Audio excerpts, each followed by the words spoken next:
Ladies and gentlemen,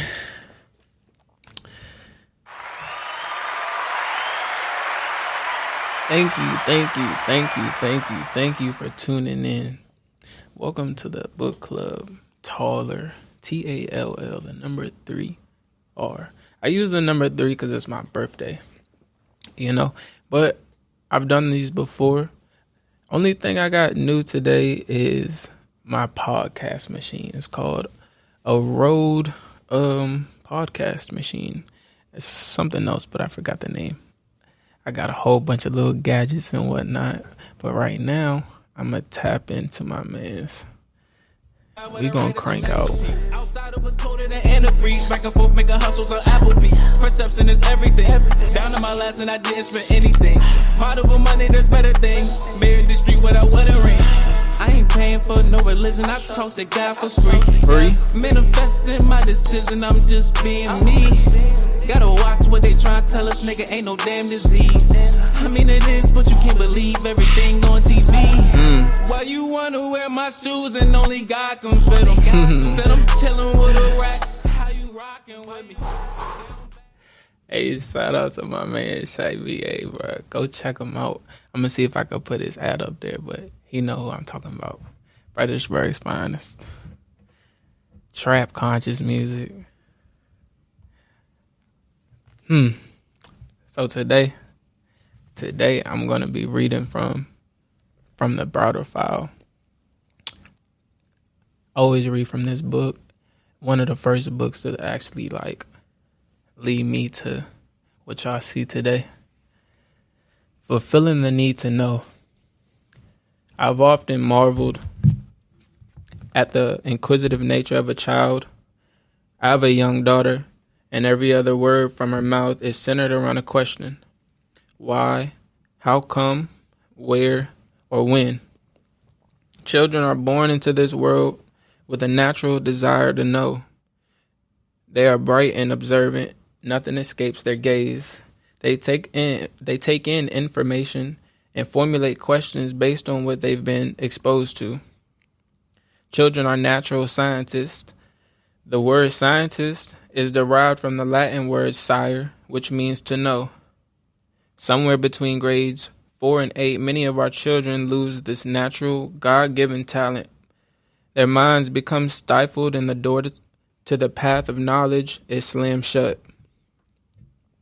Since we are all born with a natural desire to know, if we lose this desire somewhere along the road, we have to find out where we lost it in order to get back on path. Many people feel that the educational system is at fault. Oftentimes, when we're seeking the answer to who is at fault, if we look within ourselves, we'll find that the answer was right under our noses the whole time.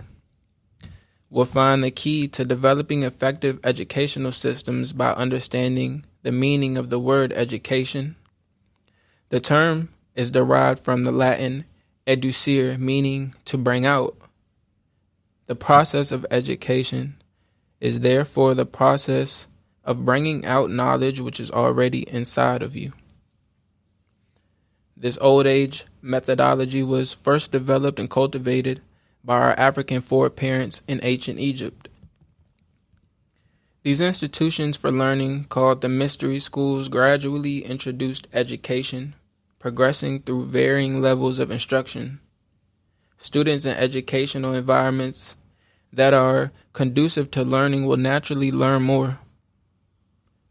Contrast this situation to modern times. Today, people are force-fed information that often contradicts what they instinctively know to be true.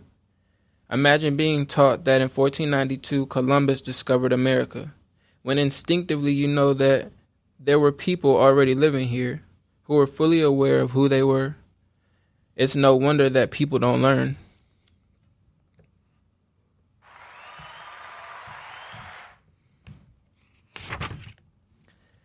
The mind is like a computer. If you put nonsense in, you'll get nonsense out.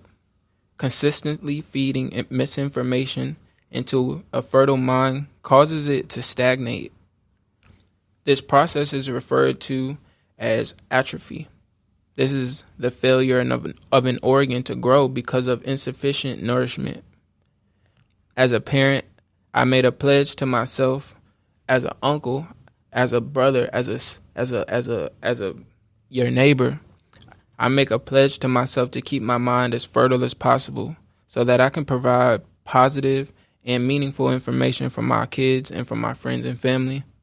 In order to fulfill their need to know, I must fulfill mine. Education is a contagious, ongoing process. It doesn't stop with elementary or high school, college, or graduate school. Hey, y'all, 1 second. Listen to this. I believe we have somebody on the line with us. Can you hear us? Yes. Ooh. Did you hear it? Yes, ma'am. Can you hear me? I can hear you loud and clear. Do I sound clear? Clear. You sound very clear, very clear.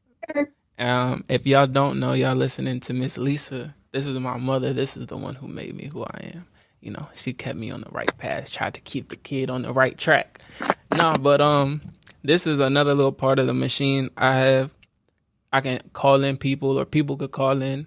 And if you're a part of the book club, I'll probably have you call in and talk about what we've read, what we will read, and so that you could share this and have somebody else check in on it and maybe join the book club if they want to.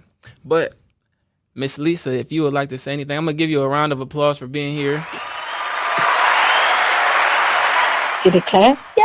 Yeah. Yeah, clap. I don't know why you can't hear it, but it definitely will show up in the video. Anyway, go ahead, Mom. If you want to say something, let the folks know. I appreciate you for being my first guest. Yes, it is indeed an honor and a privilege to be amongst you today. I think it's a wonderful thing that you're doing, gathering all our youth together with this book club. Education is key. Learning is key. Reading is key.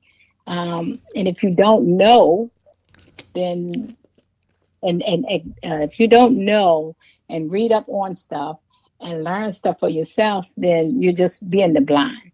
So I think this is an excellent thing. It will help you in the future. It will help you with your education. It will just help you all around and make you a full-rounded person. So, Christian, I would like to thank you for taking time out of your schedule and wanting to educate people and get people to where they need to be. Because you young folks are our future.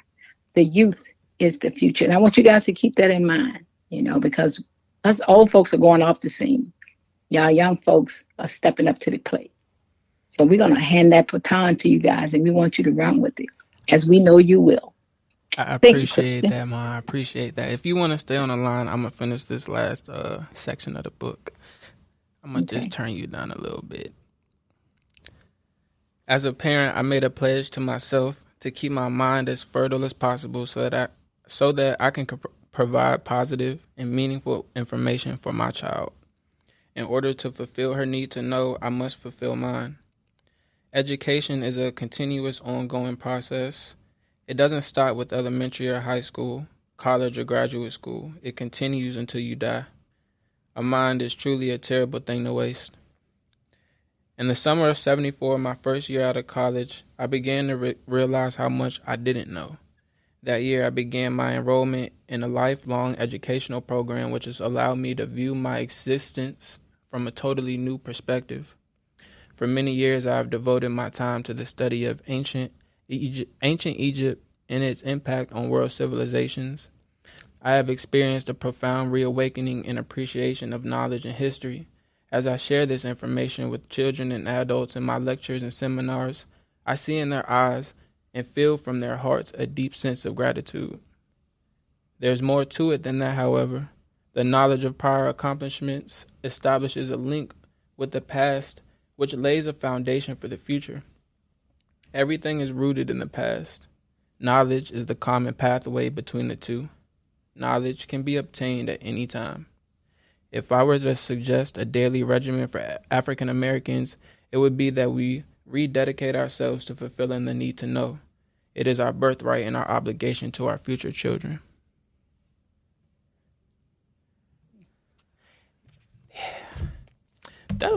that was pretty good.